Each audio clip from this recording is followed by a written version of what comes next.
La population subit. Ce n'est pas parce qu'elle cautionne. Pourquoi elle va cautionner quelque chose qui nous porte préjudice? Le fait de remettre 10 000, 20 000 francs à un policier, c'est déjà... Oui, mais c'est ce que le policier exige que la population... Mais justement, voilà pourquoi il faut dénoncer. On dénonce. Non, parce qu'un policier ne va jamais arrêter un usager parce qu'il lui a demandé de lui payer de l'argent que ce dernier a refusé. Ça se fait.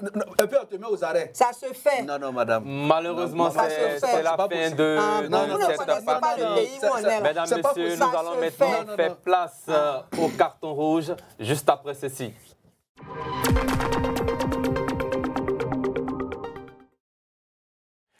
Madame, Monsieur, nous sommes dans le carton rouge. Je rappelle à tous ceux qui viennent de nous prendre en marche. Vous suivez Entre deux news, votre émission d'analyse et de décryptage de l'actualité. D'ici et d'ailleurs, c'est tous les jours du lundi au jeudi à partir de 20h15 sur les antennes de Reflet TV, 208 sur le bouquet Canal+, émission également diffusée en direct sur notre plateforme Facebook. Pulchérik Balé, votre carton rouge. Mon carton rouge va à l'endroit de la police nationale parce qu'il y a des barrages qui sont un peu partout. On ne peut pas être contre les contrôles de routine, mais ce qu'il nous revient, c'est que les motocyclistes sont persécutés, véritablement persécutés.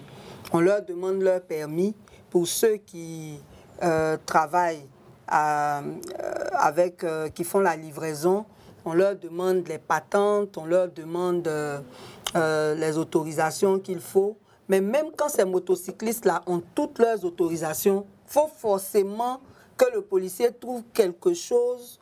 Il demande quelque chose que ce motocycliste-là, en principe, n'a pas. Et qui n'entre pas aussi dans ce qu'il devrait avoir pour l'obliger à payer quelque chose. Donc vraiment, c'est pas bien parce que ces jeunes gens-là se débrouillent. Ça permet de ne pas grossir les rangs des délinquants. Il ne faut pas les persécuter. Quand ils ont leur papier en bonne et due forme, on devrait les laisser partir. Bien, Eric Bayala, réaction ou question sur ce carton rouge? Sur le... Pardon, il faut qu'on nous donne la liste des barrages officiels, qu'on le sache. Parce qu'il y a des policiers qui apparemment se lèvent un matin, il a envie d'un peu d'argent, il se met à un carrefour, il est seul, il rançonne les gens là-bas. Bon, franchement, il y a un problème. Bien. Effectivement, tout le monde le sait hein, que la question du racket est une question qui est réelle. Maintenant, en ce qui concerne ce que Mme Balé vient de dire sur les motocyclistes, est-ce que là, on sait le nombre de pièces dont doit disposer un motocycliste qui fait la livraison ou bien, comment on appelle ça, un usager à moto, quelles sont les pièces dont il doit avoir à sa possession pour pouvoir vraiment rouler librement. Parce que quand on dit que même si il a toutes ces pièces, on lui demande une pièce qu'il ne peut pas avoir pour l'obliger donc à prendre de l'argent, je pense que ça reste quand même... C'est selon les témoignages. Voilà, ça reste quand même à vérifier. Sinon, effectivement, la question du racket, on sait que c'est un phénomène qui est clair, qui est en cours en Côte d'Ivoire. Maintenant, sur la question de façon spécifique, je ne pense pas qu'on peut vous demander de produire une pièce dont vous n'êtes pas censé avoir à votre sein pour vous obliger à payer quelque chose. Un jour même, on a un chauffeur de Yango qui nous a raconté une anecdote. C'était la période de la Tabaski. Il a pris un vieux qui avait son mouton derrière la voiture. Quand le policier les a arrêtés, il a contrôlé les pièces du véhicule, il n'y avait pas de problème. Au moment où les gens voulaient partir, il demande les pièces du mouton. Il demande les pièces du mouton. Et là, à cause des pièces du mouton, là, ils ont passé le temps à discuter. Il a fallu que le propriétaire du mouton leur donne de l'argent avant de partir. Donc, ils exagèrent parfois. Bien, Eric Bayala, à vous maintenant de faire votre carton rouge.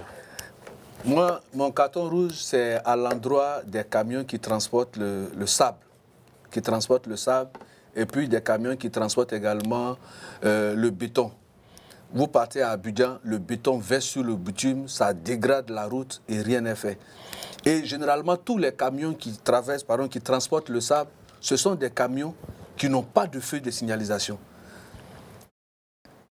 La nuit, vous trouvez dans des situations où vous avez un camion qui transporte du sable, mais qui n'a aucun feu arrière, qui n'a pas de feu. Et généralement, c'est conduit par des jeunes gens de 18 à 20 ans.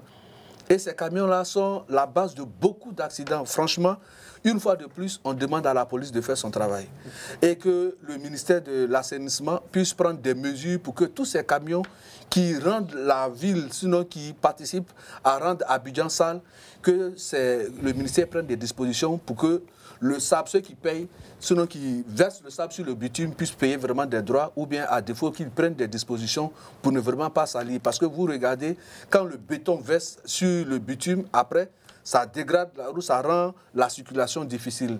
Vivement que l'État vraiment s'y penche et puis prenne des mesures pour que cela s'arrête. Bien, Eric Balé, votre réaction aux questions sur ce carton rouge? Non, il a dit l'essentiel. Ce qu'il faut ajouter, c'est que il faut aussi qu'il y ait des heures, même si possible, pour que ces camions-là circulent. Parce que quand ils travaillent aux heures où il y a beaucoup de véhicules, parfois même quand c'est le gravier, ça casse les vitres des autres. Bon, sinon, il a dit l'essentiel. Maintenant, on fait place à la rubrique des chiffres, juste après ceci.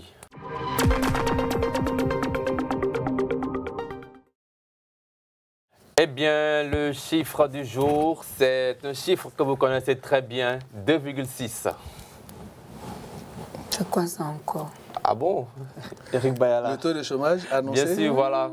Le taux de chômage dans les pays pauvres est très bas alors qu'ailleurs dans les pays développés, il se situe à des niveaux élevés. Le ministre en charge de la jeunesse, Mamadou Touré, a souligné il y a quelques jours que pour la Côte d'Ivoire, le taux de chômage est de l'ordre de 2,6% selon les statistiques. Puis, Eric Balé, pourquoi tant de polémiques autour d'un taux, le taux du chômage?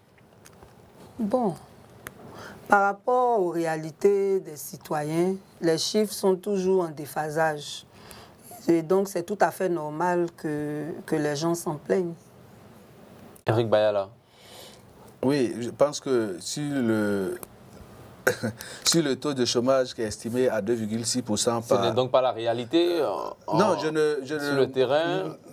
Non, en fait, une chose est sûre, c'est-à-dire que c'est l'État, à travers ses mécanismes et la mise en œuvre de sa politique globale, qui peut apprécier au mieux le taux, si vous voulez, de chômage dans le pays. Et donc, quand un membre du gouvernement vient dire qu'au regard de toutes les donnes, voici ce à quoi se situe le taux de chômage, mais qui, moi, suis-je pour pouvoir dire que c'est vrai ou c'est faux? Parce que c'est eux qui ont toutes les indications pour pouvoir apprécier ce taux de chômage. Et donc, s'il est à 2,6%, effectivement, il est à 2,6%. Vous voulez réagir?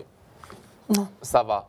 Alors, madame, monsieur, ça va également. C'est la fin de cette émission. Merci de l'avoir suivi. Nous avions parlé de l'homélie codée du cardinal Jean-Pierre Coutois dans la première partie et puis dans la seconde partie de l'émission.